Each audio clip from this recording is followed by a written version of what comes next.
تو مقام یہ تھا، مقام جواب، تصفیہ مابین سنی و شیعہ۔ میں یہ حوالہ دے کے اوپر بحث کر رہا تھا، اور جب یہ بات ہوئی تو 40 سے زائد علماء و مشائخ بیٹھے تھے،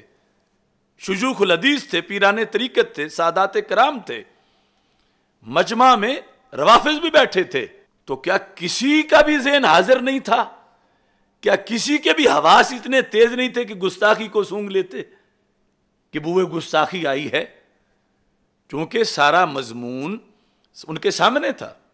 اور بعد کا کوئی حصہ کاٹا نہیں گیا تھا، تو کسی کو کوئی معمولی سا خیال بھی نہیں آیا۔ کسی نے نہ اس وقت کہا، نہ دوسرے دن کہا، نہ ایک مہینے بعد کہا، نہ آج تک کہا۔ تو جب یہ حصہ کاٹ کر پھر اسے خود گستاخی بنا کر اس رافضی لونڈے نے پیش کیا، تو اس کے بعد دیکھو یعنی پراپوگنڈے کا کتنا اثر ہوتا ہے۔ ان میں سے کسی نے بھی یہ نہیں کہا کہ اس کی وہ تقریر تو سنو، پہلے بیان کیا ہو رہا ہے۔ اور وہ اس نے فوراً جو بعد میں جملہ بولا ہے کہ جب سیدہ پاک رضی اللہ تعالی عنہا نے رسول پاک صلی اللہ علیہ وسلم کی حدیث سنی تو جن کے جگر کا ٹکڑا تھیں انہی کے فرمان کے سامنے سر تسلیم خم کر لیا۔ اس میں بیان تھا کہ یہ شرطیں کتنی ہیں اس میں، اور نعرہ پھر بھی ہے بے خطا بے گناہ سیدہ زہرا رضی اللہ تعالیٰ عنہا، کہ جواب دینے کی مجبوری ہے، اور خطا اجتہادی ہے۔ وہ بعد والے لفظ کچھ کہتے ہیں تم نے ساتھ بولنا تھا، حالانکہ حدیث شریف میں لما اقترف آدم الخطیئۃ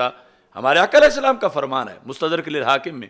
اور اعلیٰ حضرت رحمۃ اللہ علیہ نے فتاوی رضویہ شریف 30ویں جلد میں اس کا ترجمہ کیا ہے کہ جب حضرت آدم علیہ السلام نے خطا کا ارتکاب کیا، اب ساتھ اجتہادی نہیں لکھا ہوا، لیکن چونکہ اصول یہ ہے کہ انبیاء علیہ السلام سے اجتہادی خطا ہوتی ہے، لیکن میں نے تو ذکر کیا تھا صرف خطا اجتہادی ہی نہیں بلکہ اس کی اگلی قسم بھی ذکر کی تھی کہ خطا اجتہادی کی 2 قسمیں ہوتی ہیں۔ ایک وہ ہوتی ہے جو برقرار رہتی ہے، حضرت سیدنا امیر معاویہ رضی اللہ تعالی عنہ کی جو خطا اجتہادی تھی، جو کہ عیب نہیں تھی، گناہ نہیں تھا، ایک ثواب تھا، مگر وہ خطا اجتہادی برقرار رہی۔ مگر ایک خطا اجتہادی وہ ہوتی ہے جو برقرار نہیں رہتی، اور پھر اس کی 2 قسمیں ہیں، ایک وہ ہے جو سریع الزوال ہے، دوسری وہ ہے جو بطیء الزوال ہے، یعنی زائل ہوتی ہے، ایک یہ فوراً ہو جاتی ہے، دوسری یہ ہے کہ کافی دیر کے بعد ہوتی ہے۔ تو میں نے تو سیدہ طیبہ طاہرہ